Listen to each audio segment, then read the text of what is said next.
पिछली श्रृंखला में हमने देखा कि ज्यों-ज्यों युद्ध समाप्ति की ओर बढ़ रहा था, वैसे वैसे लोग धर्म का मार्ग छोड़ करके, नियमों की अवहेलना करके किसी तरह विजय प्राप्ति के लिए बेचैन हो उठे, व्याकुल हो उठे।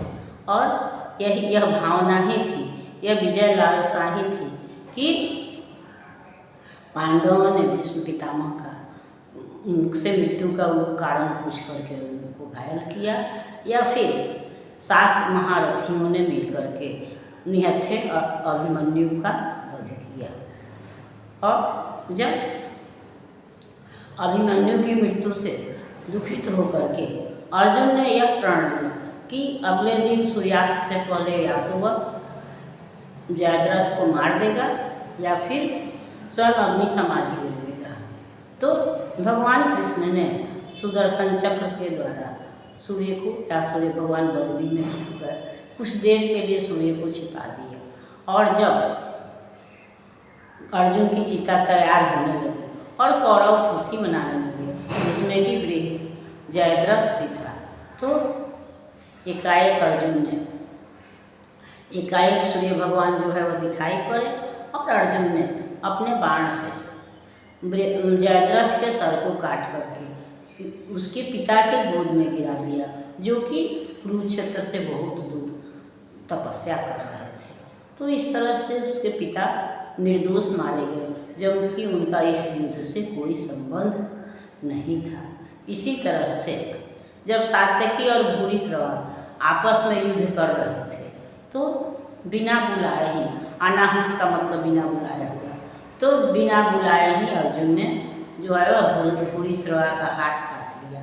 और विरोध स्वरूप जब भूरिश्रवा शस्त्र त्याग करके मुनि व्रत धारण करके बैठ गया, तो उस निशस्त्र भूरिश्रवा का सात्यकी ने सर काट लिया। इस तरह से हम देख रहे हैं कि जैसे जैसे युद्ध बढ़ता जा रहा है, समाप्ति की ओर जा रहा है, वैसे वैसे लोग अपने धर्म को भूल करके विजय के लिए लालायित थे।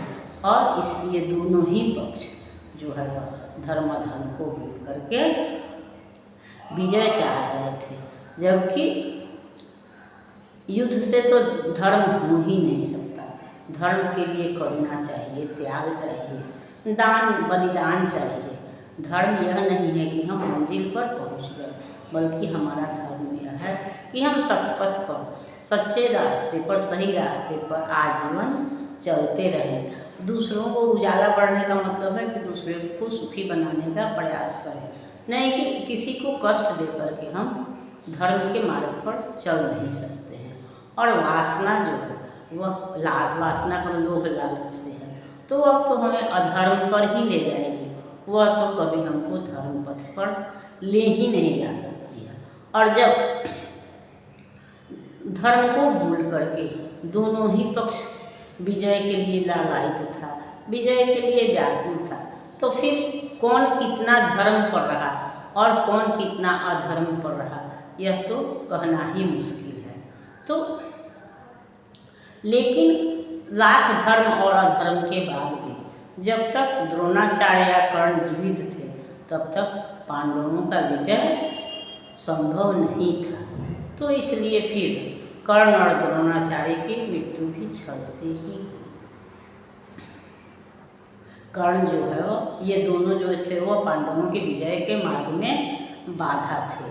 और भगवान कृष्ण यह भी जानते थे कि जब तक कर्ण के पास इंद्र का दिया हुआ एक अग्निबाण था, जो कि कभी निष्फल नहीं हो सकता था, अगर उसका प्रयोग किया जाए तो वह उस व्यक्ति को निश्चित मृत्यु के लोक में पहुंचा देगा और फिर इंद्र के पास वापस चला जाता। इसलिए कर्ण कितना भी युद्ध में विध्वंस मचाता रहता था, लेकिन भगवान कृष्ण जो है वह अर्जुन को कंस से अलग अलग ले रखते थे, ताकि कर्ण कहीं उन पर उस एक अग्नि का प्रहार नहीं कर दे। और अंत में उन्होंने एक अग्नि के प्रहार के लिए घटोत्कच को चुना और वही उसका भोज्य बना। एक अग्नि ने घटोत्कच का ही प्राण लिया।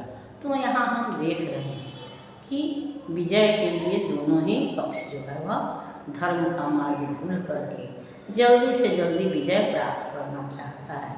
इसलिए यह कहना मुश्किल है कि फिर क्या विस्मय, पांडव और कौरव भी नहीं धर्म के साथ रहे, जो रंग युद्ध का है उससे उनके भी अलग न हाथ रहे। दोनों ने काली को छुरी शीश पर जय का तिलक लगाने को शतपथ से दोनों डिगे दौड़कर विजय बिंदु तक जाने को।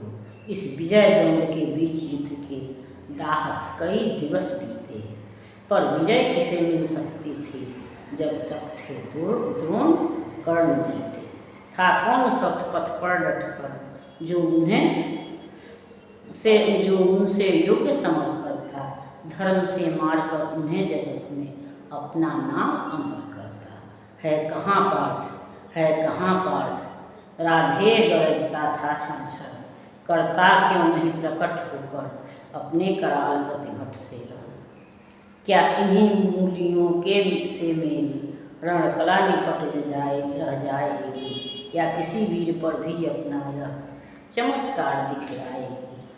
कहाँ छिपा जहाँ भी पार्थ सुने, अब हाथ समेटे लेता हूँ समक्ष द्वैरथ रण की मैं उसे चुनौती देता हूँ। हिम्मत हो तो वह बड़े व्यूह से निकल जरा सम्मुख आए, दे मुझे जन्म का लाभ और साहस हो तो खुद पाए। तो हम यहाँ देख रहे हैं कि कौरव और पांडव दोनों ही धर्म का रास्ता छोड़ करके विजय प्राप्ति के लिए लालायित हैं। दोनों ने कालिख मर ली, यानी कि दोनों गलत रास्ते पर गए जल्दी से जल्दी विजय प्राप्त करने के लिए। किंतु जब तक इस तरह से तो युद्ध चल रहा था, युद्ध के दिन बीतते जा रहे थे, लेकिन जब तक कर्ण और द्रोण जीवित थे तब तक इस युद्ध को जीतना असंभव था। इसलिए अब पांडवों की जीत के लिए आवश्यक था कि कर्ण और द्रोणाचार्य की मृत्यु हो, और कर्ण को मारना असंभव था जब तक कि उसके पास एक अग्नि बाण थी, क्योंकि एक अग्नि वह बाण थी जिसे कि कवच कुंडल के बदले भगवान इंद्र ने उसे प्रदान किया था, और यह बताया था कि वह जब एक बार तर्कस से निकल जाएगी तो निश्चित रूप से अपने शत्रु का विनाश करके ही वापस आएगी, लेकिन उसका एक ही बार प्रयोग किया जा सकता है। उसके बाद यह बाण जो है वह पुनः लौट करके मेरे पास यानी भगवान इंद्र के पास पहुंच जाएगी। और कृष्ण इस रहस्य को जानते थे, इसलिए जब तक एक अग्नि बाण कर्ण के तर्कस में सुरक्षित था तब तक तो न कर्ण की मृत्यु हो सकती थी और न अर्जुन उससे जीत सकता था। इसलिए एक अग्नि के संधान के लिए भगवान कृष्ण ने घटोत्कच का आह्वान किया।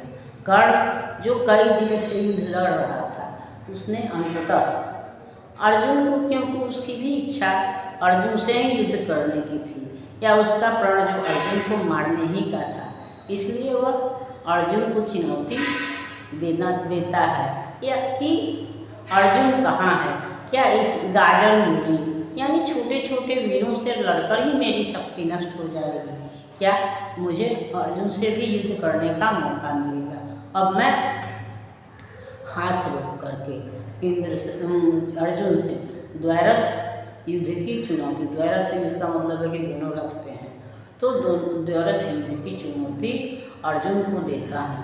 वह जहाँ भी है वह मेरे समक्ष उपस्थित हो। लेकिन भगवान कृष्ण को यह पता था कि अभी कर्ण के पास एक अग्नि बाण है, इसलिए उन्होंने कर्ण की इस चुनौती को अनसुना कर दिया, नज़रअंदाज कर दिया, और उस एक अग्नि के हवले के लिए, एक अग्नि के भोज के लिए भीष्म के पुत्र घटोत्कच को कायमान किया, जो कि राक्षस प्रजाति का था। और इस तरह से घटोत्कच जो है वह एक अग्नि का भोज्य बना और अर्जुन की जीत सुनिश्चित हुई। इस पर हम अगली श्रृंखला में विचार करेंगे। तब तक यह श्रृंखला आपको पसंद आती है तो लाइक कीजिए, सब्सक्राइब कीजिए। मिलते हैं अगली श्रृंखला में, तब तक के लिए धन्यवाद।